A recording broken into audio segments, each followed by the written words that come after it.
우리가 인생을 살아가면서 참 기도할 일이 많습니다.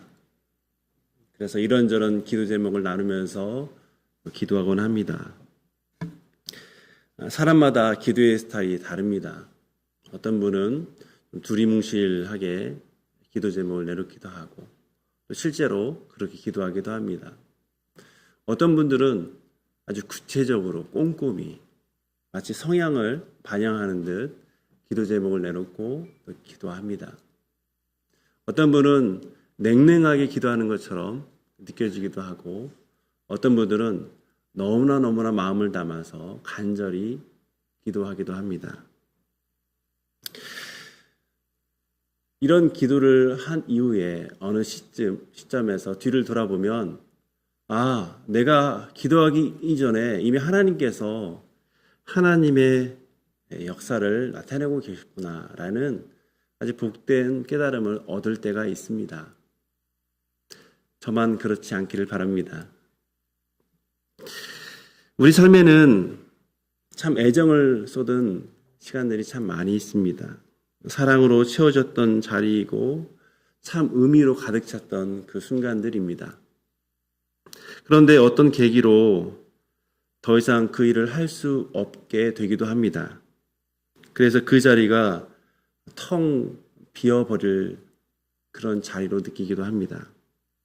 그래서 그 공백이 너무 커서 너무나 큰 공허와 슬픔으로 그리고 추억만으로 살아가는 분들도 있습니다.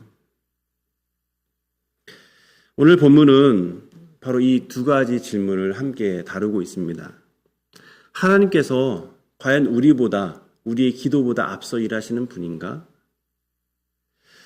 그리고 하나님의 복은 우리의 그 빈자리, 그 공백을, 그 시간을 덮어서 충분히 우리의 슬픔과 공허를 위로할 수 있는 만큼 그렇게 충분한지 그 말씀을 우리가 나누고자 합니다. 창세기 24장은 분명 이삭의 결혼 이야기입니다. 그런데 이상하게도 이 내용은 결혼으로 시작되는 것은 아닙니다. 오늘 말씀 1절은 여호와께서 그에게 아브라함에게 범사에 복을 주셨더라 라는 말씀으로 시작을 하고 있습니다. 왜 결혼 이야기를 복 이야기로 시작하고 있는 걸까요? 이것은 오늘 아주 긴 67절에 달하는 그 말씀을 제가 오늘 드릴 건데 이건 단순한 배경 이야기가 아니라 이 장 전체를 이해하는 열쇠가 됩니다. 그래서 오늘 말씀을 통해서 우리는 하나님께서 우리 인생길 위해서 먼저 일하시는 분이시다. 한 사람의 결단을 통해서 그 약속을 이어가시는 분이시다.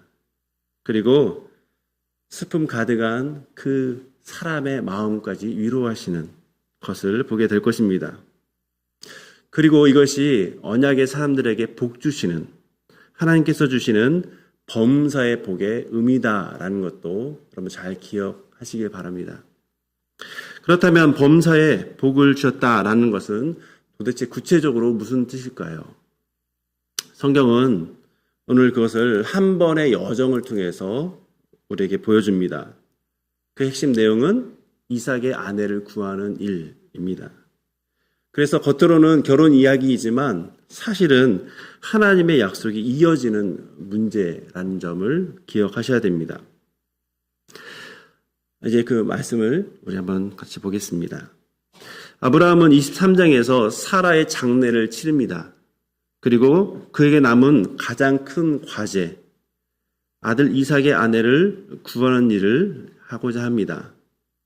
그런데 여기서 우리 인생에 있어서 특히 자녀를 둔 우리에게 있어서 가장 중요한 가정사는 결혼인데 한 개인이 자신의 자녀의 배우자를 위해서 기도하는 것을 넘어서 오늘 창세기 12장에서 하나님께서 아브라함에게 주신 약속, 자손과 땅과 복의 약속이 이삭을 통해서 계속 이어져야 된다라는 사실을 먼저 기억하시고 우리가 말씀을 봐야 됩니다. 이 언약의 고리로서 이삭이 태어났을 뿐만 아니라 이삭에게 적절한 배우자가 있어야만 이 약속의 고리가 계속 이어집니다. 만약에 적절한 배우자가 없다면 이 약속의 사슬은 끊어진다라고 할 수 있습니다. 그래서 아브라함은 집안에서 가장 신뢰할 수 있는 종을 불러서 전례 없는 맹세를 요구합니다. 그것이 2절의 내용입니다. 늙은 종에게 이르되 청하건대 내 허벅지 밑에 내 손을 넣어라. 고대 근동에서 주인의 사타구니 아래에다 종의 두 손을 두고 하는 맹세는 사실은 매우 어색한 그런 맹세입니다. 흔히 있을 수 있는 그런 상황이 아닙니다. 이것은 아브라함의 생식 능력과 그리고 그의 후손, 즉 언약의 미래를 걸고 하는 가장 엄숙한 약속이다라는 것을 아브라함은 그에게 그의 고난을 위임한 종에게 아주 분명하게 알려주면서 지금 이 내용을 시작하고 있는 것입니다. 이 장면에서 주목해야 될 점이 있습니다. 종이 5절에서 이렇게 질문합니다. 여자가 나를 따라 이 땅으로 오려고 하지 아니하거든 내가 주인의 아들을 주인이 나오신 땅으로 인도하여 돌아가리까. 혹시 제가 갔는데 어떤 여자도 따라오지 않으려 하면 아들을 다시 데리고 가서 그들에게 좀 선을 보여야 되는 거 아닙니까? 라고 말을 하고 있는 겁니다. 사실 너무나 현실적인 질문입니다. 아니 어떻게 얼굴도 모르는데 감히 씹오겠다라고 결심할 수 있겠습니까? 또는 이삭이라는 가장 현실적인 가장 확실한 신랑감을 보여주는 것이야말로 언약을 이을 가장 훌륭한 신부감을 구하는 그런 효과적인 방식이다라고 생각하면서 아브라함에게 지금 이 종은 그 시나리오를 얘기하고 있는 것입니다. 그런데 아브라함의 대답은 아주 유난히도 단호합니다. 8절을 보면 만일 여자가 너를 따라오려고 하지 아니하면 나의 이 맹세가 너와 상관이 없다라고 말합니다. 그러면서 내 아들을 데리고 그리로 가지 말라라고 말합니다. 왜 이렇게 단호할까요?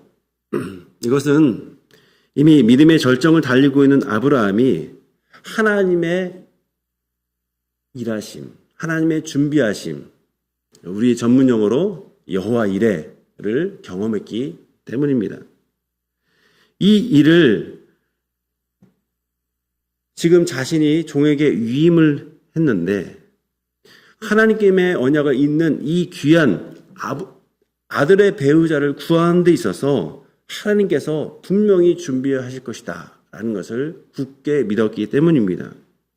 그러면서 이 일을 종에게 위임했는데 이 종에게도 하나님께서 함께 하실 것을 굳게 믿습니다. 그래서 7절처럼 다음 7절을 믿음으로 말합니다. 우리 7절 같이 읽겠습니다. 하늘의 하나님 여호와께서 나를 내 아버지 집과 내 고향 땅으로 떠나게 하시고 내게 말씀하시며 내게 맹세하여 이르시기를 이 땅을 내 씨에게 주리라 하셨으니 그가 그 사자를 너보다 앞서 보내실지라 내가 거기서 내 아들을 위하여 아내를 택할지니라. 아멘. 여호와께서 당신의 사자를 너의 앞에 보내실 것이다 라고 믿음으로 말을 하고 있습니다. 우리가 보게 되겠지만 종이 출발하기 전에 또 종이 중간에 여러 가지 상황을 놓고 기도하기 전에 리브가를 만나기 전에 이미 하나님의 일꾼인 사자는 천사일 수도 있고 하나님의 일하심을 표현한 단어일 수도 있는데 이미 앞서 가고 있었습니다. 이것이 지금 창세기 24장을 통해서 가르치는 하나님의 섭리의 첫 번째 면모인 것입니다. 이 하나님의 섭리의 첫 번째 면모, 핵심은 하나님이 언제나 우리보다 앞서 일하시고 계신다. 언제나 하나님의 섭리는 우리보다 앞서 있다라는 것입니다. 이에 종은 10마리 낙타에 온갖 좋은 것을 싣고 나홀의 성이라고 부르게 될 아람 나하라는 라임을 향해 떠납니다. 아브라함의 고향 하란 근처의 땅인데 그것은 참으로 먼 곳입니다. 얼마나 불확실한 여정이 되겠습니까? 그런데 성경은 그 여정의 세부 사항에 대해서 전혀 말하지 않습니다. 오직 떠나고 도착했다. 시작과 끝만 말하고 있습니다.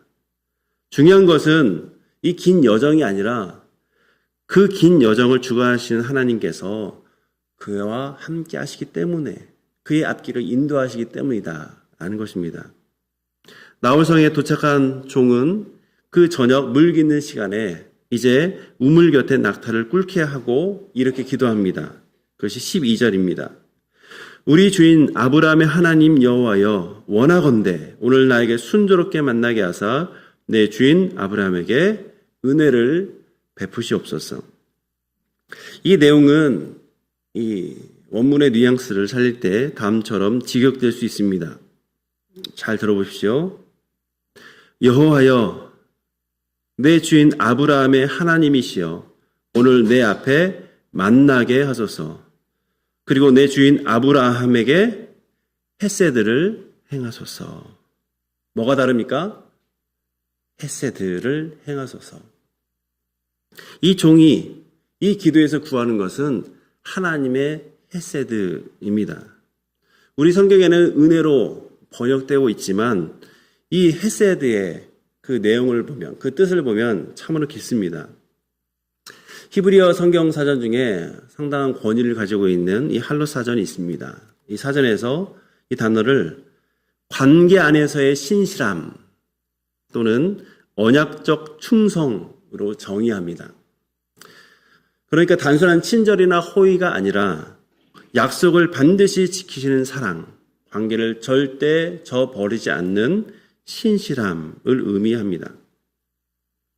그런데 여기서 종의 기도를 보면 종이 누구를 위해서 기도합니까? 자기를 위해서 기도합니까? 그렇지 않습니다. 주인 아브라함을 위해서 기도합니다.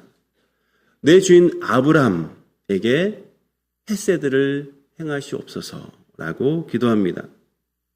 자신이 이 긴 여정을 통해서 얼마나 힘들었는지, 그리고 자신이 아브라함이 준 그 위임된 일을, 그 사명을 잘 감당해야 된다라는 그런 압박감을 가지고 그렇게 하나님께 기도하는 것이 아니라 종은 지금 하나님께서 아브라함에게 약속하신 그 신실하심을 지금 이 우물가에서 보여주옵소서라고 기도하고 있는 겁니다.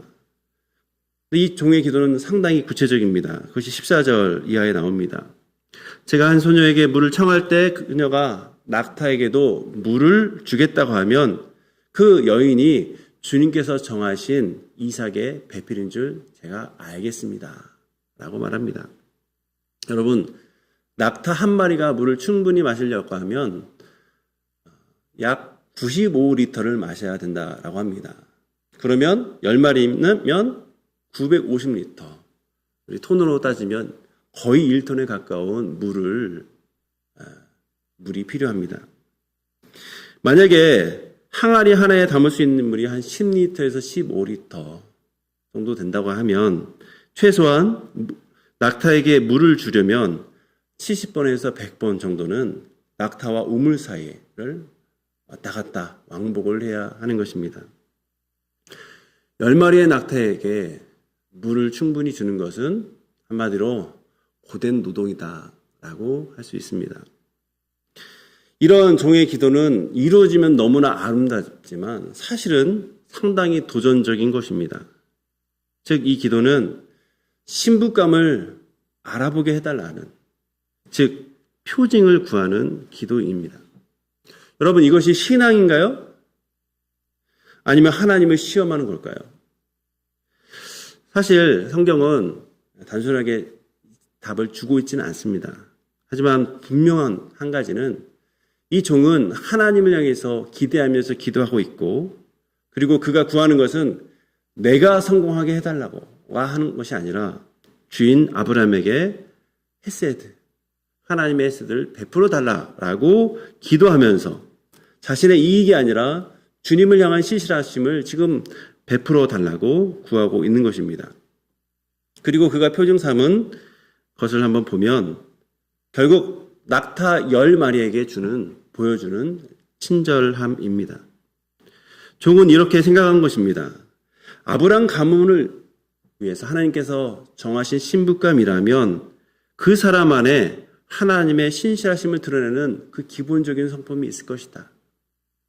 그리고 그 성품은 내가 머물고 있는 이 우물가에서 이런 친절로 나타나게 될 것이다 라고 생각을 한 것입니다. 표징을 구했지만 사실은 하나님의 성품을 자연스럽게 받아들이고 있는 한 여성 만나기를 종은 기대하고 있는 것입니다. 그것을 기도하면서 하나님의 헤세드를 경험하기를 간절히 지금 구하고 있습니다. 여러분, 이런 종의 모습을 보면 참 지혜롭습니다. 그리고 그 아브라함의 입장에서 볼 때는 참 충성스럽습니다. 그래서 아브라함이 이 종을 신뢰하면서 가정의 소유를 맡길 뿐만 아니라 그 다음 언약의 세대를 이어갈 자식의 신부감을 맡기는 아마 결정적인 이유가 이런 지혜롭고 충성스러운 모습이지 않을까 싶습니다. 놀라운 것은 이 기도하는 과정에서 하나님께서 당신의 섭리적인 역사를 진행시키고 있는 모습입니다. 그것을 15절 이하에 보여주기 시작합니다. 말을 마치기도 전에 리브가가 물동이를 어깨에 메고 나오니 라고 말합니다. 종의 생각, 하나님의 섭리를 구하면서 이런저런 생각을 이제 정리하면서 말로 기도를 합니다. 그런데 그 말이 끝나기도 전에 하나님의 응답이 눈앞에 보이고 있는 것입니다. 여러분, 시간을 한번 고려해 보십시오. 기도가 먼저입니까? 응답이 먼저입니까? 종이 기도를 시작했을 때 리브가가 어디에 있습니까? 그는 이미 집을 떠나서 물을 기르러 우물가를 향하고 있었던 것입니다. 그렇다면 종의 기도가 먼저가 아니라 종이 리브가를 만나도록 하나님께서 섭리하시는 그 움직임이 먼저였다라는 것을 우리가 이 내용을 통해서 알 수가 있습니다. 그래서 종이 기도를 해서 그가 만나는 것이 아니라 사실은 이 기도가 이미 역사하시는 하나님의 섭리를 알아보게 하는 그런 기도가 된 것입니다. 성경에 보면 쉬지 말고 기도하라 라는 말씀이 있습니다. 하나님의 섭리를 인정하는데 왜 기도합니까? 라고 생각할 때 오늘의 말씀을 기억하시길 바랍니다. 기도는 하나님께서 우리 일상 가운데 이미 일하시고 계시는 것을 보게 하는 믿음의 눈이라는 것을 기억하면서 기도에 힘쓰는 우리 모두 되기를 바랍니다. 17절에 보면 종은 의도적으로 마실 물만을 청합니다. 낙타 이야기는 조금도 꺼내지 않습니다. 기도한 대로 그 여인이 과연 스스로 낙타에게도 물을 주는지 그것을 생각하며 기다리고 있는 것입니다. 그리고 리브가는 과연 그대로 행합니다. 그것이 19절입니다. 당신의 낙타를 위하여서도 물을 길어 그것들도 배불리 마시게 하리이다. 그리고 성경은 이 여성의 행동을 아주 구체적으로 묘사합니다. 그것이 20절입니다. 우리 20절 같이 읽습니다. 급히 물동에 물을 그 위에 붓고 다시 길 으려고 우물로 달려가서 모든 낙타를 위하여 깃는지라. 잘 보면 이 여자의 일처리는 아주 빠릅니다. 심지어 행동도 빠릅니다. 그래서 달려갔다라고 얘기도 합니다. 히브리어 원문을 보면 15절에서 20절까지 이 행동의 동사가 가득합니다. 무려 11개가 되는데 나왔다, 내려갔다, 채웠다, 올라갔다, 서둘렀다, 비웠다, 달려갔다, 길었다. 정말 숨가쁘게 움직이는 동사들을 배치합니다. 이 얘기는 리브가의 움직임이 얼마나 활기찼는지 그리고 자발적이었는지를 아주 생생하게 전달하고 있는 것입니다. 반면 종은 다른 모습을 보입니다. 21절을 보면 그 사람이 그를 묵묵히 주목합니다. 이 상황은 사실은 종의 입장에서는 흥분할 만한 일입니다. 생각해 보십시오. 섭리를 구하고 표징을 구하는 그런 기도를 했는데 그 기도가 끝나기 이전에 벌써 와서 자신의 기도에 걸맞는 일을 하는 여인을 한번 본다라고 한번 생각해 보십시오. 너무나 흥분할 일이고 정말 빨리 가서 당신은 누구의 소생이고 또 여기에 어떻게 왔느냐 이런 것들을 물어보고 싶어 할 것입니다. 하지만 절대 앞서 나가지 않고 있는 모습입니다. 섣불리 결론 내리지 않습니다. 이 여자가 과연 자신이 말한 대로 그 10마리의 낙타에게 물을 끝까지 주는지를 조용히 지켜보고만 있습니다. 나의 조건을 이루는 사람이라고 또 지레에 짐작하면서 호들갑 떠는 게 아니라 묵묵히 끝까지 하나님께서 예정하신 일을 하는 사람인지 그 사람인지 아닌지를 꼼꼼하게 눈으로 확인하면서 마지막 낙타에게 물을 줄 때까지 기다리고 있습니다. 그리고 물을 다 마신 이후에 이 민첩한 여자에게 종은 준비한 금 코고리와 금 손목고리를 줍니다. 그의 신분을 확인하기도 전에 가족의 허락을 받기도 전에 그는 먼저 선물을 거냅니다. 고대 근동에서 이런 값비싼 장신구를 누군가에게 주는 것은 혼인의 의향과 진지함을 드러내는 예비적 표현이다라고 합니다. 그래서 상황이 걸맞지 않으면 다시 물을 수도 있는 것입니다. 그런데 왜 이 남자는, 이 종은 이 여자의 행동을 보면서 다 알아보지도 않고 먼저 혼인 의향을 표현했을까요? 종은 지금 상황을 보면서 하나님께서 인도하셨구나 라고 확신하면서 먼저 이런 행동을 보였던 것입니다. 단순히 감사의 표시가 아니라 하나님께서 예비하신 자라는 이 믿음에 근거한 행동이었던 것입니다. 그리고 이제 23절에서 종은 이 여성의 신원을 확인합니다. 그리고 24절에서 리브가의 신원이 밝혀집니다. 리브가는 부두엘의 딸 나홀의 손녀입니다. 네, 아브라함의 형제의 가문인 것입니다. 이 사실을 듣자마자 종은 바로 그 자리에서 엎드려 여호와께 경배합니다. 그것이 27절입니다. 우리 같이 읽겠습니다. 이르되 나의 주인 아브라함의 하나님 여호와를 찬송하나이다. 나의 주인에게 주의 사랑과 성실을 그치지 아니하였사오며 주께 여호와께서 길에서 나를 인도하사 내 주인의 동생 집에 이르게 하셨나이다 하니라. 주인 아브라함이 믿음으로 선언한 대로 이 종은 여호와 인도를 받아 이곳에 도착하게 된 것, 그것을 찬양하고 있습니다. 이것이 오늘 24장을 두 부분으로 나눈다면 전반부의 아주 절정입니다. 이 이야기의 클라이막스는 하나님의 섭리를 경험한 후에 드리는 종의 예배 그리고 그의 고백입니다. 종은 지금 이 한 여인의 이 친절함을 통해서 하나님의 두 성품을 목격합니다. 그것은 주님의 사랑과 주님의 성실입니다. 원어로는 헤세드 그리고 에메트라는 단어입니다.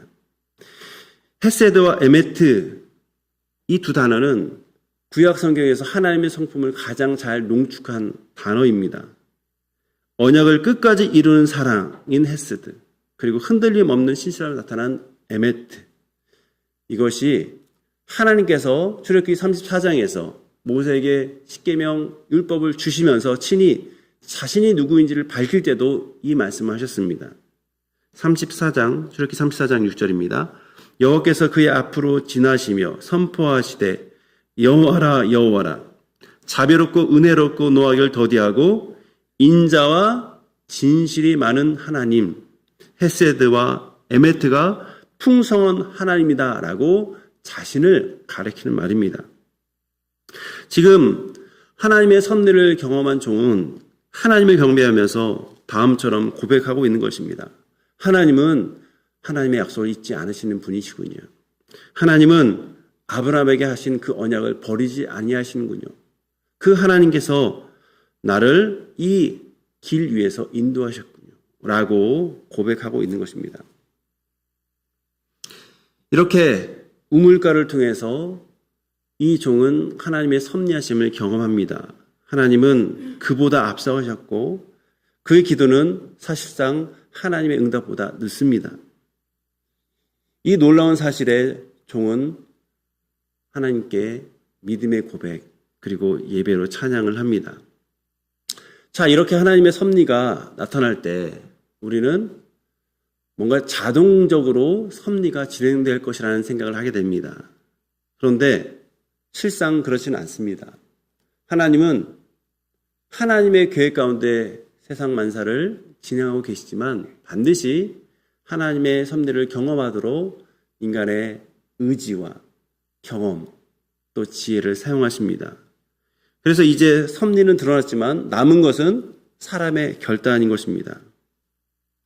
이제 28절 이하 라반의 집으로 이제 상황이 넘어갑니다. 리브가가 달려가서 가족에게 이 놀라운 자기가 받은 것들을 지금 보여주면서 자기가 만난 사람에 대해서 이야기합니다. 이때 오빠 라반이 뛰어나옵니다. 30절에 보면 그의 누이 코걸이와 그 손의 손목걸이를 그가 봅니다. 그리고 그의 누이 리브가가 그 사람이 자기에게 이같이 말했더라라는 것을 듣고 그 사람에게 나아갑니다. 라반은 지금 무엇을 읽습니까?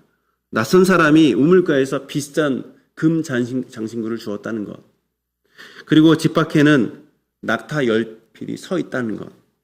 여러분, 고대 근동에서 낙타 10필을 끈다는 것은 상당한 부의 배경을 가지고 있다는 것을 의미합니다. 라반은 지금 직감하는 것이죠. 이 방문은 우연의 방문이 아니라 어떤 목적이 있는 방문이고 아마도 자신의 누이 혼사와 관련된 제안이다 라고 직감하고 있습니다. 그래서 뛰어나는 겁니다. 훗날 우리는 라반이 아주 탐욕스러운 존재인 것을 우리는 보게 될 것입니다. 하지만 이 상황에서는 라반이 그 금붙이를 본 것 때문에 뛰어난 것이 아니라 지금 앞에 낯선 부유한 사절이 찾아왔고 그리고 이미 귀금속을 주었고 그 뒤에는 10마리 낙타가 있다는 것, 즉 중대한 제안을 앞두고 있다는 것 때문에 집안 전체가 긴장하고 있는 것입니다. 그래서 이 장면은 리브가가 속한 이 가정이 하나님의 섭리 앞에 서게 되는 장면입니다. 31절에 라반은 종의 일행을 맞이하면서 이렇게 말합니다. 31절 매우 중요한데 우리 같이 읽겠습니다. 라반이 이르되 여호와께 복을 받은 자여 들어오소서 어찌 밖에 서 있나이까 내가 방과 낙타의 처소를 준비하였나이다. 여러분, 이 말을 통해서 라반은 이미 여호와 이름을 알고 있다는 사실을 우리는 알게 됩니다. 이 집은 아브라함처럼 하나님의 언약을 받은 정결한 언약 공동체는 아닙니다. 나중에 보면 그 집안에 가정 수호신인 드라빔도 모시고 있었습니다. 그러니까 이들의 신앙은 소위 말해서 하나님만 믿는 신앙이 아니라 혼합된 신앙이 있었다라고 하는 겁니다. 뿐만 아니라 라반은 눈앞의 이익에 아주 민감한 인물입니다. 그렇다고 해서 이 집이 하나님을 전혀 모르는 사람들은 아닙니다. 적어도 복은 하나님께로부터 온다. 복은 하나님께로부터 온다라는 사실을 잘 알고 있었던 것입니다. 그렇다면 아브라함이 그 먼 길을 종을 보내어서 그의 족속에게서 며느리를 찾는 이유도 바로 이것이다 라고 생각할 수 있습니다. 아브라함은 완벽한 신앙 가문을 찾은 것이 아닙니다. 복의 근원이 하나님께 있다라는 것. 여호와 이름이 불려지고 있는 가문을 찾은 것입니다. 사실 하나님께서 아브라함을 부를 때도 아브라함을 향해서 너는 복이 될지라 복의 근원으로 부르셨습니다. 이 얘기는 하나님이 복 주시는 분이다라는 것이 전제된 그런 부르심입니다. 여러분, 복은 사람에게서 시작되지 않고 여호와께로부터 시작된다는 사실, 이것을 이 내용을 통해서 우리가 알 수 있습니다. 아브라함 자신도 복으로 부름 받았지만 사실 그가 완전한 사람은 아니었습니다. 연약한 사람이었습니다. 하지만 분명한 것은 복의 근원이 하나님으로부터 온다라는 사실을 분명히 알고 있었던 것입니다.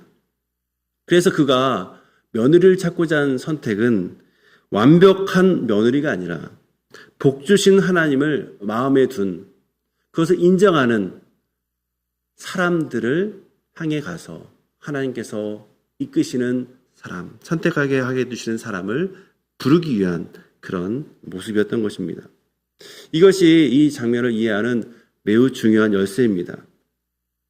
후에 종은 라반의 집에서 식사를 하기 전에 이제 본인이 왜 이곳에 왔는지를 먼저 말합니다.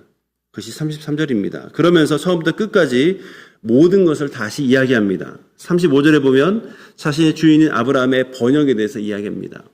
36절에 보면 이삭의 출생과 후계자로서의 지위를 말합니다. 37절부터 41절까지는 이삭의 아내 선택하도록 자신이 위임받은 일, 그리고 지금까지 여정을 말합니다.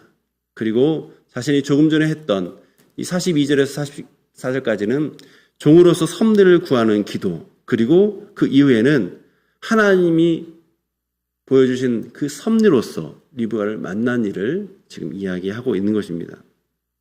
이미 우리가 살펴본 그 모든 일을 다시 한번 반복하고 있습니다.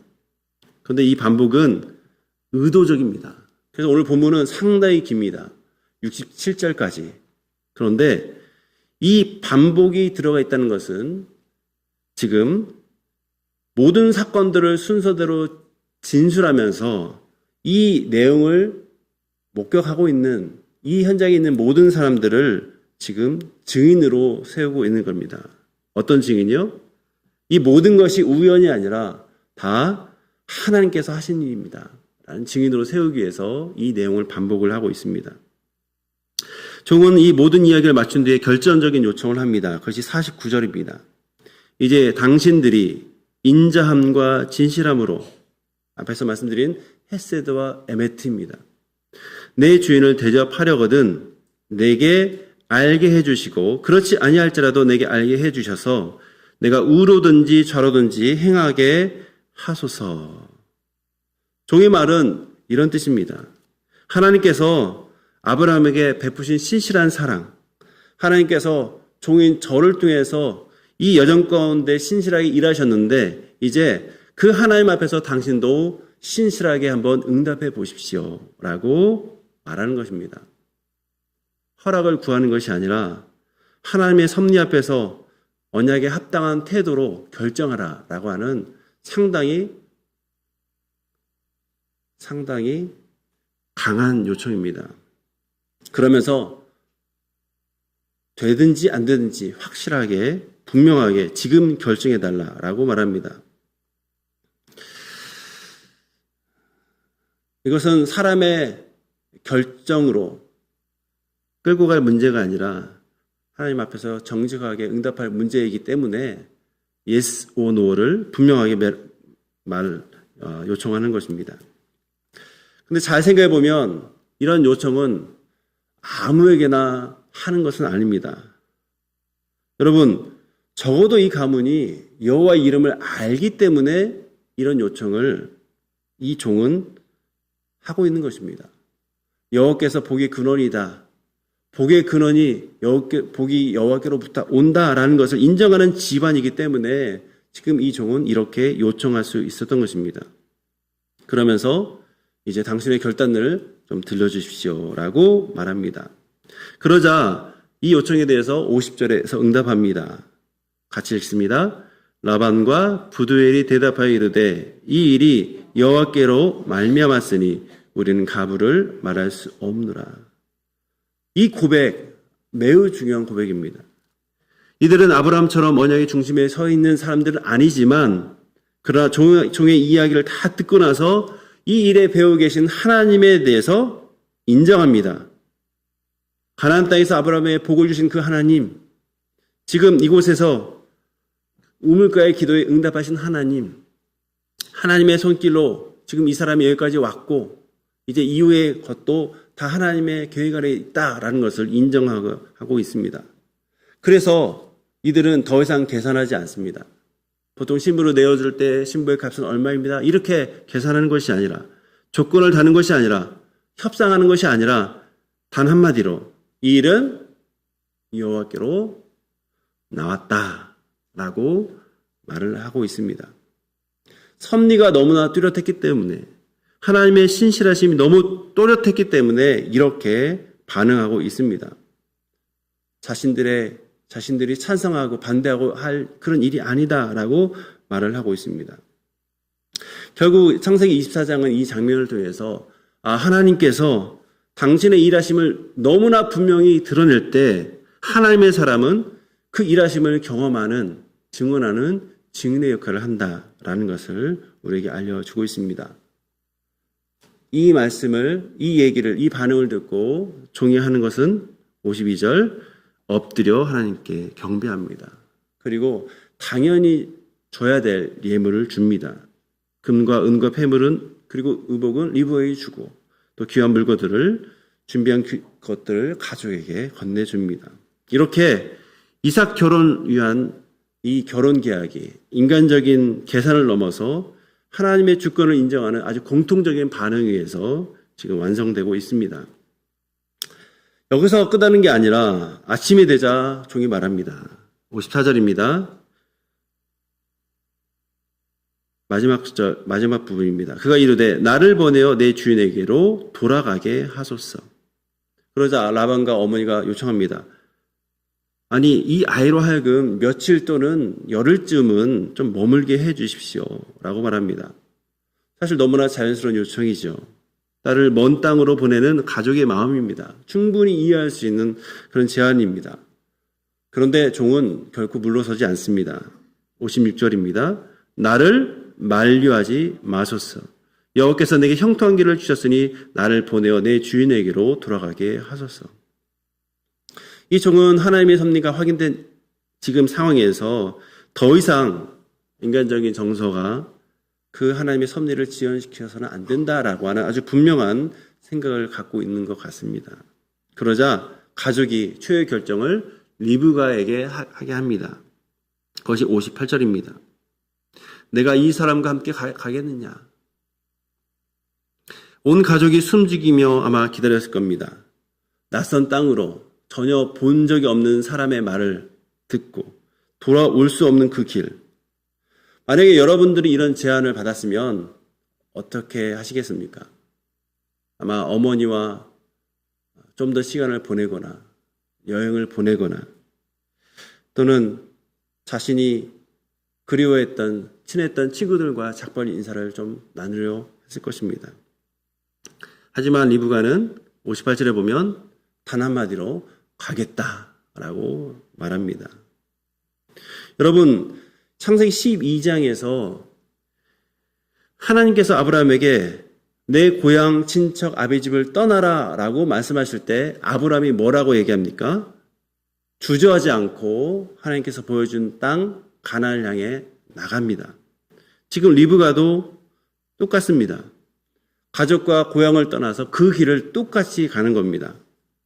그래서 리브가의 이런 면을 연구한 어떤 성경학자는 리브가는 여자 아브라함이다 라고 별명을 붙이기도 합니다.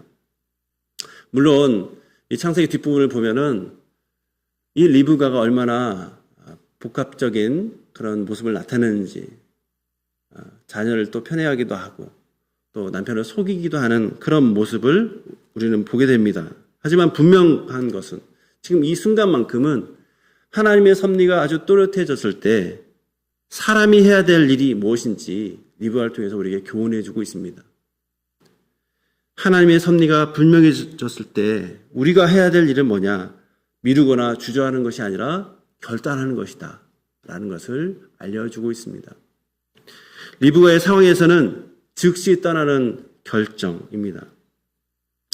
가족의 입장에서 이런 결정을 내린 우리 딸에게서 참 서운한 감정을 느낄 수 있습니다. 하지만 언젠가 시집 보내야 될 일입니다. 그래서 가족들은 리브가를 축복하면서 또 그의 딸린 유모도 함께 보내기로 결정합니다. 그리고 당시 집안의 대표였던 것으로 추정되는 라반이 그를 향해서 축복합니다. 우리 한번 같이 읽겠습니다. 60절입니다. 리브가에게 축복하여 이르되 우리 누이여 너는 천만인의 어머니가 될지니라. 내 씨로 그 원수의 성문을 얻게 할지어다. 여러분, 이 축복은 창세기 22장 17절에 있는 아브라함에게 주어진 약속과 거의 동일합니다. 내가 내게 큰 복을 주고 내 씨가 크게 번성하여 하늘의 별과 같고 바닷가의 모래와 같게 하리니 내 씨가 내 대적의 성문을 차지하리라. 복주심의 여호와께서 결혼을 앞둔 여성에게 주는 뚜렷한 복은 자녀를 낳는 복입니다. 결혼을 위해 떠나가는 리브가를 향해서 그 축복을 빌고 있습니다. 복주심의 여호와를 인정하기 때문에 이런 복을 지금 구하고 있는 것입니다. 이제 이 리브가는 아브라함의 약속을 이어받는 자리를 향해서 지금 가나안으로 가게 됩니다. 그때 이삭은 어디에 있었느냐? 바로 네게브 들에서 묵상하고 있었다라고 63절에서 말을 하고 있습니다. 과연 그는 해질녘 그 들판에서 무슨 생각을 하고 있었을까요? 아마도 돌아가신 어머니에 대한 생각을 할 수도 있습니다. 그리고 장차 맞이하기로 된 신부에 대한 생각을 했을 수도 있습니다. 아마 그 신부가 자기 어머니를 좀 닮았으면 좋겠다 하는 생각을 가질 수도 있습니다. 성경은 이런 것들에 대해서 말하지 않지만 분명한 것은 그가 혼자 묵상하는 시간을 보내고 있었다라는 사실을 말하고 있습니다. 그리고 63절에서 64절에 보면 리브가를 만나는 장면을 보여주고 있습니다. 리브가가 들에서 묵상하다 눈을 들어서 보니까 낙타들이 옵니다. 그리고 리브가도 눈을 들어 바라봅니다. 그러면서 이제 리브가는 종에게 묻는 겁니다. 저기 저 들에서 걸어오는 사람은 누굽니까? 라고 묻습니다. 그러자 종이 주인입니다. 라고 말합니다. 결혼할 사람인 것이다. 라는 것이죠. 이 말을 듣자마자 리브가는 너울로 얼굴을 가립니다. 너울은 당시의 신부를 마치 우리 베일처럼 면사포처럼 이 너울로 얼을 가리면서 나는 신부감입니다. 라고 표현을 하고 있습니다. 그리고 종은 지금까지 일을 이삭에게 다 보고를 하고 이삭은 리브가를 어머니의 사라가 있다는 장막으로 인도를 하고 있습니다. 23장에서 사라가 죽은 뒤에 비어있던 그 장막, 보기만 해도 슬픔이 남아있던 그 장막, 그곳으로 리브가가 지금 들어가고 있습니다. 이제 리브가는 그 장막의 새로운 주인이 됩니다. 하나님께서 준비하신 만남이 이렇게 한 가정의 새로운 시작이 되는 겁니다. 그리고 67절입니다. 우리 같이 읽겠습니다. 이삭이 리브가를 맞이하여 그의 아내를 삼고 그를 사랑하였으니 이삭이 그의 어머니를 장년 후에 위를 얻었더라. 창세기 23장은 사라의 죽음으로 시작된 장이었습니다. 슬픔이 있고 상실이 있고 비어있는 장막이 있습니다. 그것은 사라의 남편 아브라함에게는 큰 슬픔이 있는 기억되는 곳이었습니다. 그런데 한편으로는 어머니를 잃은 이삭의 슬픔과 상실도 기억될 수 있는 자리였습니다. 그런데 오늘 24장 마지막은 아브라함의 뒤를 이어야 할 이삭이 받는 위로로 끝나는 겁니다. 여러분, 하나님께서 아브라함에게 범사의 복을 주셨다라고 하는 것은 단순히 재산을 증식시켰다라는 뜻이 아닙니다. 그 복은 오늘 우리가 살펴본 것처럼 하나님의 언약을 이어갈 배우자를 준비하신 일로, 종의 기도를 통해서 드러나는 일로, 리브가의 결단을 통해서 현실이 된 일로, 그리고 이삭의 슬픔을 덮는 위로까지 계속 이어지고 있는 것입니다. 하나님의 헤세드는 이렇게 하나님의 언약을 분명하게 드러내는, 지키는 사랑입니다. 하나님의 사랑이 한 세대를 넘어 다음 세대를 이어갑니다. 한 문제, 슬픔과 어려움이 그것을 뛰어넘어 다음 세대로 가면서 그의 상실과 눈물을 잊게 해주는 겁니다. 이렇게 사라의 빈 장막에 리브가가 들어가게 되고 그 상실의 자리에서 하나님은 새로운 역사를 시작하게 하시는 겁니다. 결국 창세기 24장이 우리에게 보여주는 결론은 범사에 복 주시는 하나님의 헤세드가 기도보다 항상 앞서 있고, 그리고 마침내 우리의 슬픔도 바꾸시는 위로가 된다라고 하는 사실입니다. 그래서 창세기 24장이 끝남은 결혼이라는 아름다운 자리, 우리 동화책 아이들한테 읽어주면서 이렇게 해서 왕자님과 공주님 만나서 결혼했습니다라는 해피 엔딩, 결혼의 아름다움이 아니라 위로를 얻은 하나님의 위로가 주제입니다. 하나님께서 아브라함에게 범사에 복을 주셨다라고 하는 말은 우리 인생이 늘 순탄했다라는 뜻이 아니라 이런 상실이 있는 자리에서도 하나님께서는 그 약속을 끊지 않으시고 빈자리를 위로로 채우시는 분이다라는 것을 우리에게 알려주고 있습니다. 사라는 죽고 장막은 비고 이삭은 그 빈 장막을 마주하면서 살았지만 이제 그 빈 장막을 하나님께서는 채워주십니다. 하나님께서 섭리하신 그 섭리의 열매를 통해서 리브가를 보내시고 그 리브가를 통해서 이삭의 마음에 생기를 얻게 하시는 겁니다. 그래서 이 말씀을 통해서 우리는 우리 삶 가운데 빈 장막이 있을 수도 있다는 것을 기억하면서 그것이 때로는 상실과 슬픔과 정말 힘듦의 자리, 설명할 수 없는 공백의 자리로 보이지만 오늘 본문이 주는 교훈, 하나님께서는 거기도 채우신다. 하나님의 헤세드는 거기에도 미친다라는 사실을 기억하셔야 됩니다. 우리의 기도보다 앞서 일하신다. 이미 우리 길을 예비하신다. 분명하게 우리의 슬픔을 희망으로 위로로 바꾸신다. 이것을 믿으시면서 우물가에서 종처럼 순간순간 기도하고 분별하고 리브가처럼 순종으로 응답하며 리브가를 만난 종처럼 섭리하신 하나님께 영광을 올려드리는 주님의 백성 되기를 바랍니다. 기도하겠습니다. 오늘 말씀을 생각하면서 주님을 신뢰하여 주옵소서. 삶의 빈자리에서 주님의 위로를 허락하여 주옵소서. 미루지 않고 순종하게 하여 주옵소서. 나의 가정, 우리 가정, 다음 세대 위에도 주의 약속을 이어달라고 우리 한번 기도하도록 하겠습니다. 하나님 아버지, 이 시간에 기도합니다. 하나님은 우리 기도보다 앞서시는 분이십니다. 우리의 길을 먼저 여시는 분이십니다. 그 주님을 신뢰할 수 있는 주님의 사람 되게 하여 주옵소서.